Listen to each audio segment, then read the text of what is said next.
487. Let the rainy one rain the 7 jewels all around in the 10 directions. But even then there is no satisfaction with sensual pleasures. Men die unsatisfied indeed. 488. Sensual pleasures are like a butcher's knife and a chopping block. Sensual pleasures are like a snake's head. They burn like a firebrand. They are like a bony skeleton. 489. Sensual pleasures are impermanent, unstable. They have much pain. They are great poisons. They are like a heated ball of iron, the root of evil, having pain as the fruit. 490. Sensual pleasures are like the fruits of a tree, like lumps of flesh, painful. They are like dreams, delusive. Sensual pleasures are like borrowed goods. 491. Sensual pleasures are like swords and stakes, a disease, a tumor, evil destruction, like a pit of coals, the root of evil, fear and slaughter. 492. Thus sensual pleasures have been said to have much pain, to be hindrances. Go, I myself have no confidence in existence. 493. What will another do for me when his own head is burning? When old age and death are falling closely, one must strive for their destruction. 494. Having opened the door, having seen her mother and father, and Anikarata seated on the ground lamenting, she said this. 495. Journeying on is long for fools, and for those who lament again and again at that which is without beginning and end, at the death of a father, the slaughter of a brother, and their own slaughter.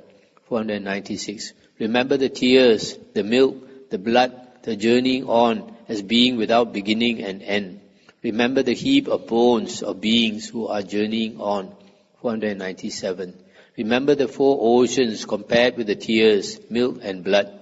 Remember the heap of bones for an aeon, equal in size to Mount Vipula. 498.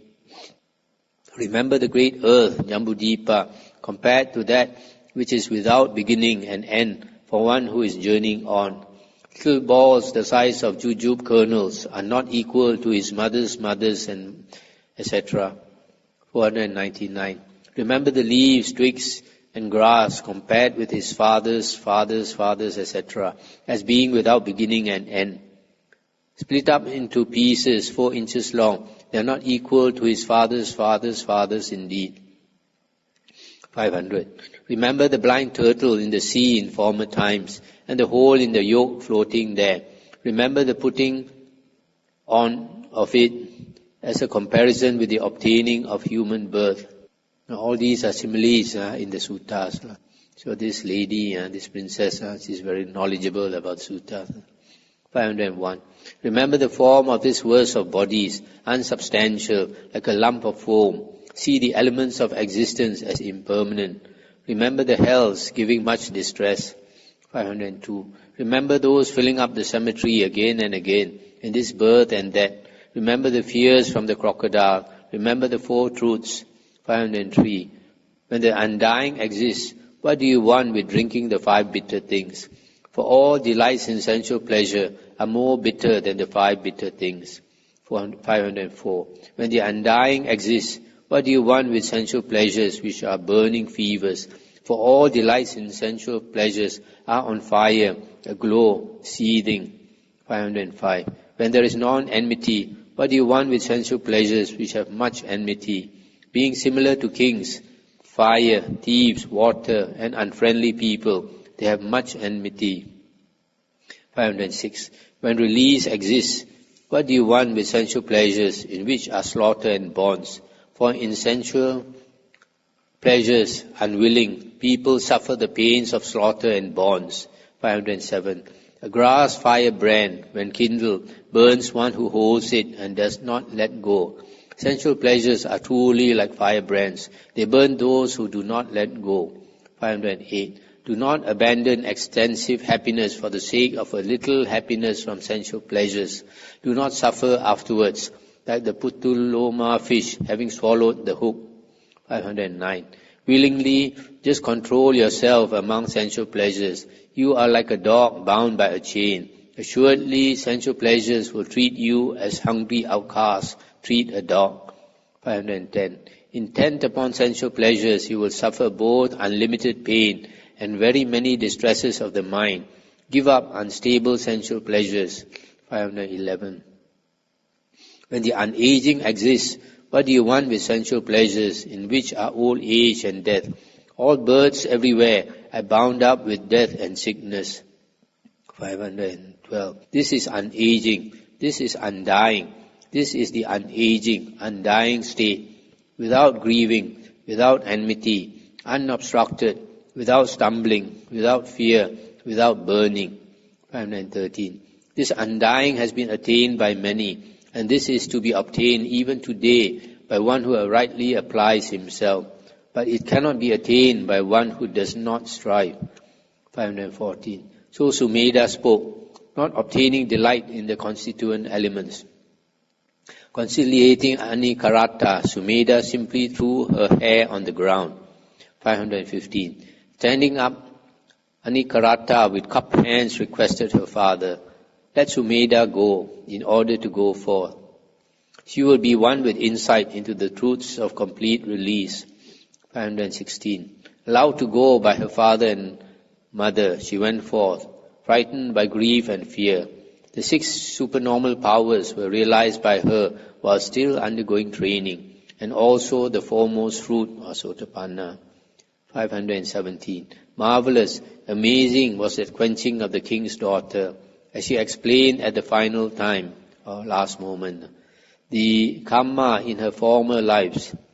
518. In the time of the Blessed One, Kona Gamana, in the Sangha's pleasure park, in a new residence, we 3 friends, women, gave a gift of a vihara. 519. 10 times, 100 times, 100 times, 100 times, we were reborn among the devas. But what need to talk of rebirth among men? 520. We had great supernormal powers among the devas, but what need talk about powers among mankind? I was the queen of a 7-jewel king. I was his wife jewel. 521. That was the cause, that the origin, that the root, that very delight in the teaching, that first meeting, that was quenching for one delighting in the Dhamma. 522. So they say, who have faith in the utterance of the one who has perfect wisdom, they are disgusted with existence. Being disgusted with it, they are disinterested in it. So that's the end of the Therigatha and the end of the Khuddaka Nikaya. So I'm very happy I've managed to speak on all the 5 Nikayas. And it's about time I also take a rest. Old age is coming, my head is on fire. I think that is God.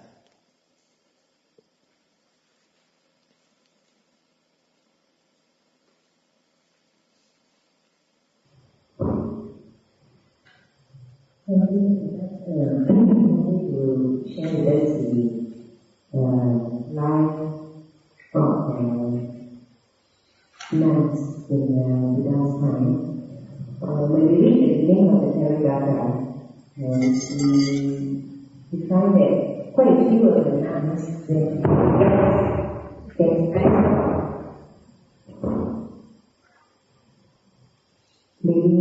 living as a putti, a cell, they practice in a cell in the village. At night or when they do intensive meditation. Whereas when we live in a yoga, they tend to in afternoons, after the afternoon meal, after the midday meal, they will plunge into blind man's robe, and then the Mara, the center, will come and disturb them. So finally, it seems like they may be practicing alone in the forest in the daytime, but they tend to live in buttis rather than under trees or just wander about outside. And it just seems that they tend to live in a community. Can they share with us? In the Vinaya books, we find initially the Buddha did not make precepts. He allowed things to develop naturally.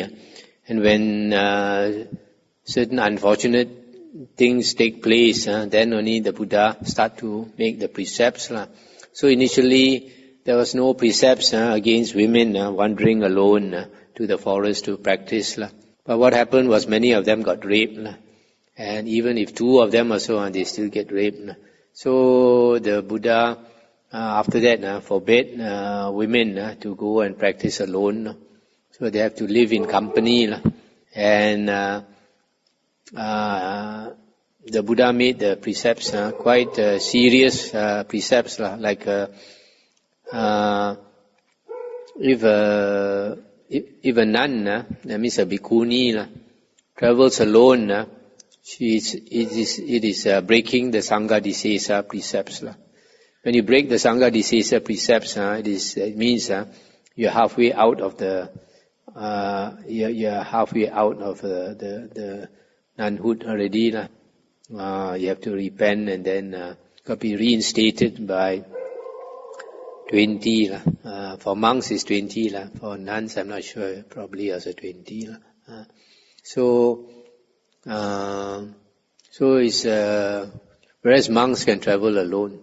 So if nuns want to travel, the nun bhikkhunis, they have to get another nun to accompany them, at least 2.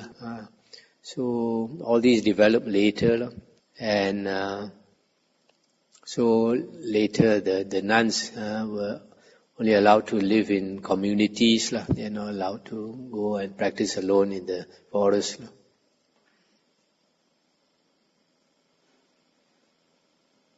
And taking the cues from here, for nuns, these who have gone forth, they have been ruled to protect them, so to say. And for taking the cues from here, we would think that we should also sort of follow the practice rather than making laws. We should refrain from going outdoors, especially at night, or under trees, or taking on stone. I think that it's not really applicable here, because we are inside a monastery. It should be fairly safe, except that there is a danger of animals coming at night. So if women want to meditate, they should either be in this hall or even in the women quarters. The women quarters was purposely built with a flat roof, so that people who want to meditate in the open air, the ladies can meditate up in the roof, not go outside the women quarters at night.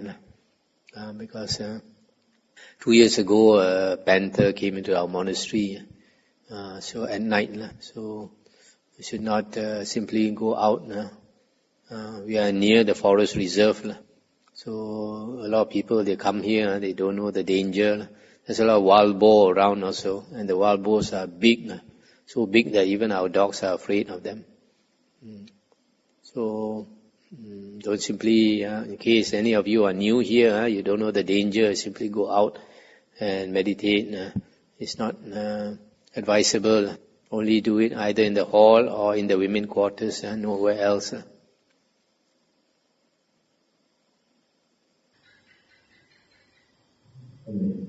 This was finally the new region, 849. For all becomes essential and are more bigger than the 5 bigger things. What is the 5 bigger things?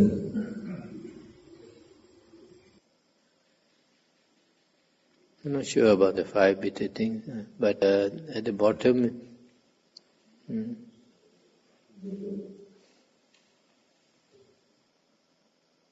I don't know what is meant, but it's not very important.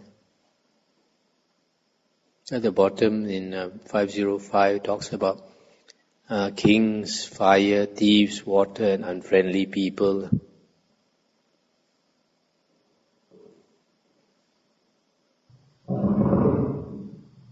Page 35. 339. Then being with my in all seven children, seeing fear in plurality. What means that fear in plurality? What verse is that? 3:39. 3:31. Seeing fear in individuality. Oh, this one is Sakaya. Sakaya in identity. Sakaya identity. And one more question, I'm asking on behalf of the teenager. For example, in it seems that he was benefiting most of his time when audition, even for audition program. He found that when the so-called identity they are more can get more discipline, can sustain the practice. And having attained some Dhamma knowledge when you back to the household life, knowing that there's so many temptations. But the thing that we are knowing that we have to put in the effort and practice. But why it was what things are lacking on for teenagers and all the time, somehow the teenagers come around the energy. For example, every day has to meditate. And even to hold a mind is that occasionally, in knowing the reason, he must turn to the reason. So just that an opinion and some solution, one solution for my so that's my advice for the community.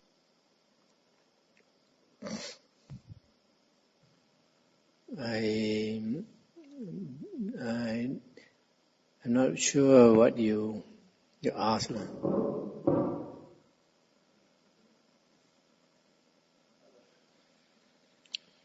Wait a while. I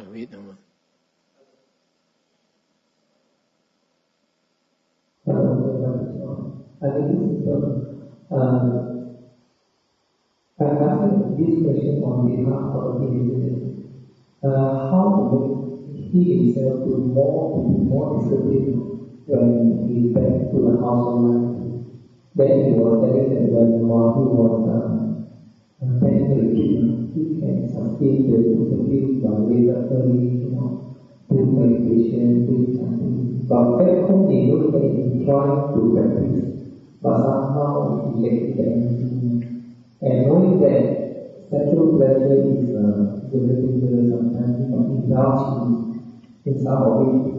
So he was advanced for one was the big point of the for he himself, how to get more discipline. One he is that you are at the household.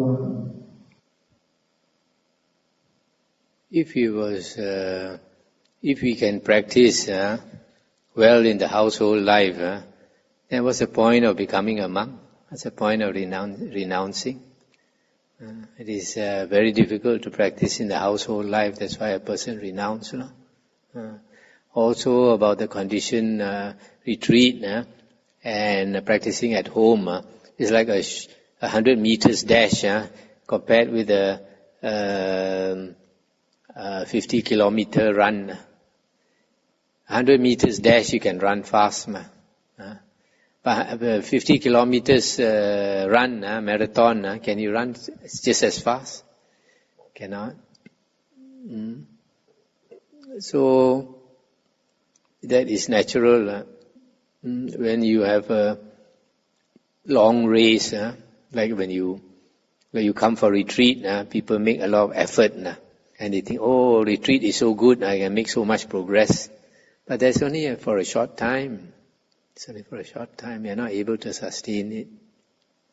So, sometimes they come and stay in a monastery and they stay maybe 1 month. And they think, 1 month I stay or 3 months I stay, I don't make much progress. Of course, it's a long time. You go for 1 week retreat or 2 weeks retreat, you seem like you make a lot of progress. But you cannot sustain that progress. So you have to use your wisdom. If you really want to progress, if a person is really sincere, then go forth lah. And after going forth, after you've gone forth, you have to train under a teacher for 5 years. Then after 5 years, go and live alone lah. And maybe you have a chance of becoming an arahant. So the people know all these things, but they are not willing to give up. So how can you live at home and you think you can practice as well as an arahant? It's silly lah.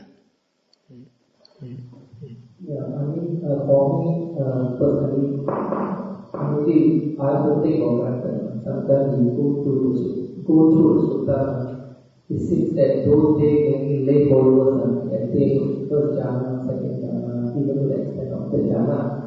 So, not even me, even I discuss with some of my so-called Dhamma friends,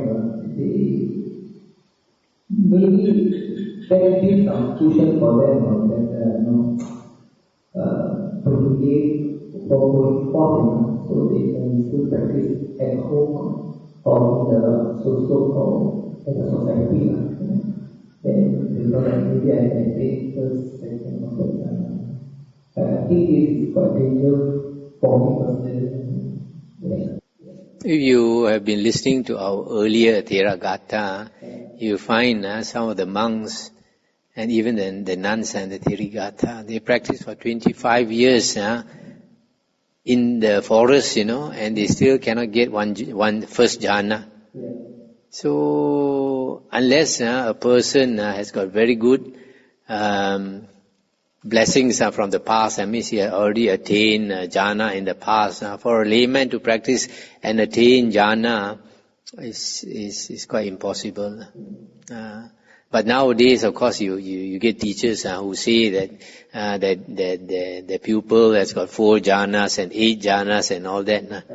But can you believe it? Because in the suttas, the Buddha says, he was telling Mahanama, if you have the Mahanama asked the Buddha, he said, Bhagava, I understand the Dhamma, I've been learning the Dhamma for so long, and yet sometimes greed, hatred and delusion obsess my mind.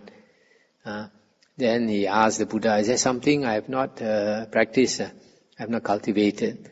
The Buddha said, yes, Mahanama. The Buddha said, if you have obtained piti and sukha, you would not be living the household life. So if you have attained jhana, you would not be a layman. But these people they claim to have attained 4 jhanas and 8 jhanas and all that, and they're still a lay person. What kind of jhana have they obtained? It's not the Buddha's jhana. There are many kinds of jhana, many kinds of jnana also, but it's not the Buddha's jhana. What? Not the Buddha's jnana.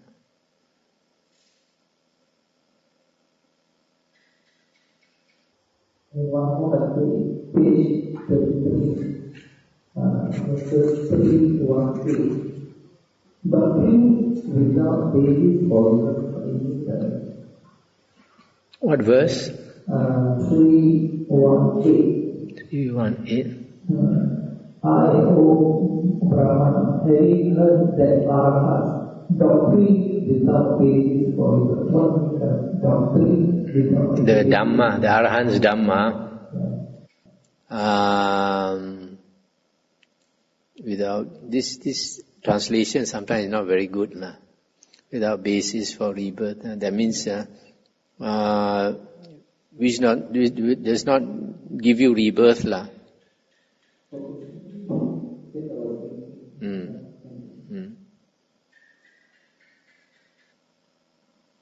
Sometimes we read in the suttas, we find sometimes, like here in the verses, after 7 days or 8 days they become enlightened. And we think, why last time so easy for them to become enlightened. But you look at the verses by the Arahant Anuruddha, it took him 30 years, to become enlightened. And that also practicing non-sleeping, non-lying down, sitting all the time, and living alone in the forest. 30 years to become an Arahant. And that is like the norm, that is the standard. People who become enlightened in 7 days or 8 days is very rare. You have a boy 7 years old become enlightened, but that is very rare.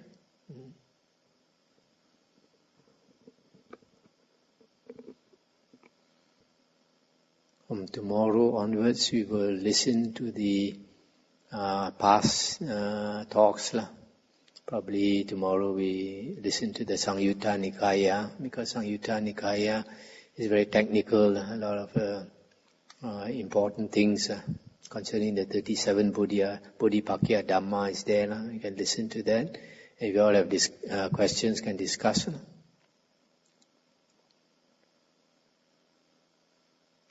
Okay, shall we end here?